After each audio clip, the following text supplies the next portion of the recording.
नमस्कार, मैं अभय कुमार, इतिहास विभाग डीएवी स्नातकोत्तर महाविद्यालय सिवान। आज हम लोग इंग्लैंड के इतिहास के अंतर्गत जॉर्ज द्वितीय के शासनकाल की संवैधानिक उपलब्धियों पर चर्चा करेंगे।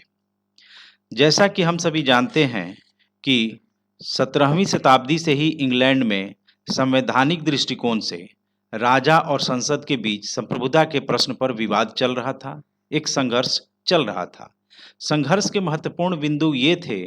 कि इंग्लैंड के शासन विधान में सर्वोच्च स्थिति किसकी रहे, यानी राजा की रहे या संसद की रहे।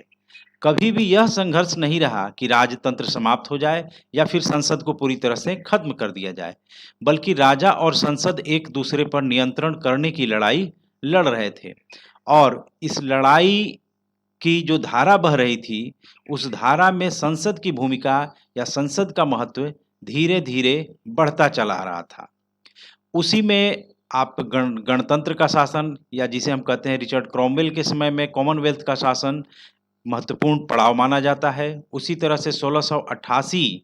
की गौरवपूर्ण क्रांति का एक महत्वपूर्ण स्थान है, जिसने यह प्रमाणित कर दिया या साबित कर दिया या कह सकते हैं कि इंग्लैंड के शासन विधान में इस बात को स्थापित कर दिया कि संसद की सहमति के बिना राजा कोई भी महत्वपूर्ण निर्णय नहीं ले सकता है, या कह सकते हैं कि इंग्लैंड के शासन को चलाने में संसद की सहमति राजा के लिए अनिवार्य हो गई। उसी तरह से जॉर्ज द्वितीय के शासनकाल में भी कुछ ऐसे महत्वपूर्ण शासन विधान में परिवर्तन हुए, या कह सकते हैं कि संवैधानिक परंपराओं का निर्माण हुआ, उन परंपराओं की मजबूती मिली, जिसके चलते इंग्लैंड के शासन विधान में जॉर्ज द्वितीय का शासनकाल काफ़ी महत्वपूर्ण स्थान रखता है। तो 17वीं शताब्दी में जिस बात की स्थापना हो चुकी थी कि संसद महत्वपूर्ण है, संसद सर्वोच्च है और राजा उसकी सहमति से ही चल सकता है, लेकिन इसके अलावे संसद के कुछ महत्वपूर्ण राजनीतिक या प्रशासनिक ऑर्गन्स या अंग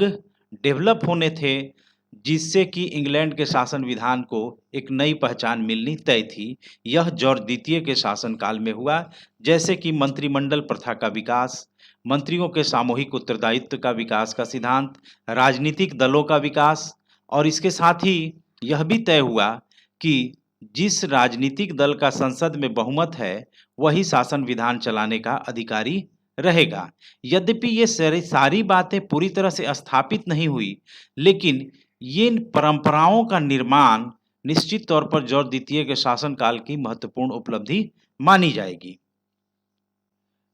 यदि हम जॉर्ज द्वितीय के व्यक्तिगत चरित्र की बात करें, तो पाते हैं कि वह अंग्रेजी भाषा से परिचित होते हुए भी जर्मनी का प्रभाव उस पर था, क्योंकि जिस हनोवर राजवंश से आता है जॉर्ज द्वितीय, वह जर्मनी का ही राजवंश था। वह एक कुशल सैनिक था, कूटनीतिज्ञ था, आत्मविश्वास से भरा हुआ था, परंतु इसके साथ ही हम पाते हैं कि वह स्वार्थी प्रवृत्ति का भी व्यक्ति था, वह संकुचित था तथा क्रोध की भावना भी उसमें भरी हुई थी। लेकिन इसके बावजूद भी उसने इंग्लैंड के शासन विधान में महत्वपूर्ण परिवर्तन किए, महत्वपूर्ण योगदान दिया, जिसके चलते इंग्लैंड के संवैधानिक विकास के इतिहास में जॉर्ज द्वितीय का शासनकाल महत्वपूर्ण माना जाता है। अब हम एक-एक करके देखेंगे कि उसके समय में, यानी जॉर्ज द्वितीय के शासनकाल में कौन से महत्वपूर्ण संवैधानिक परंपराओं का निर्माण हुआ, उस पर हम चर्चा करेंगे।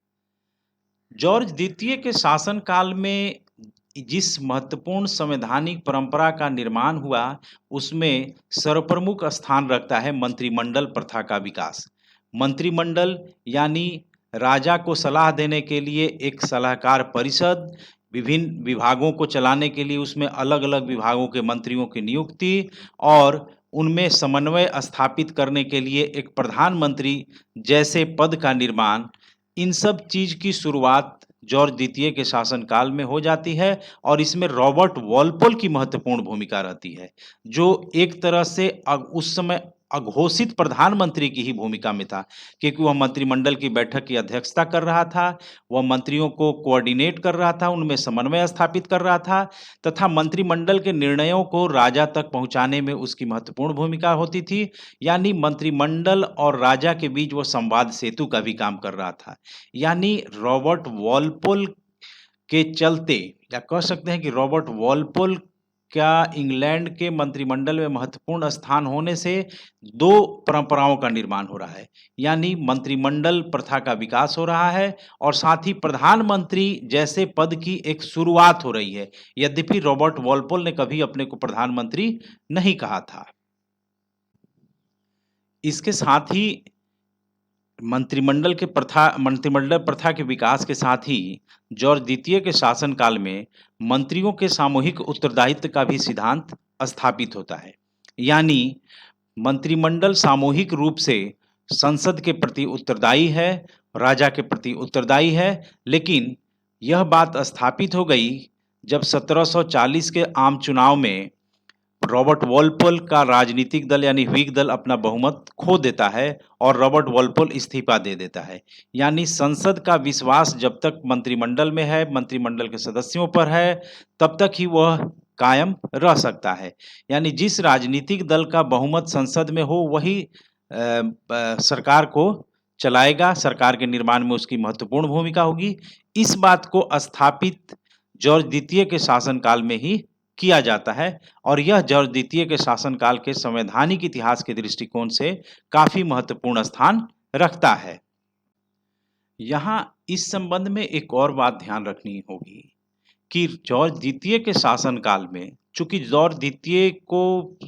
शासन व्यवस्था में बहुत अधिक दिलचस्पी नहीं थी और उसने लगभग रॉबर्ट वॉलपोल के हाथों में शासन व्यवस्था का भार छोड़ दिया था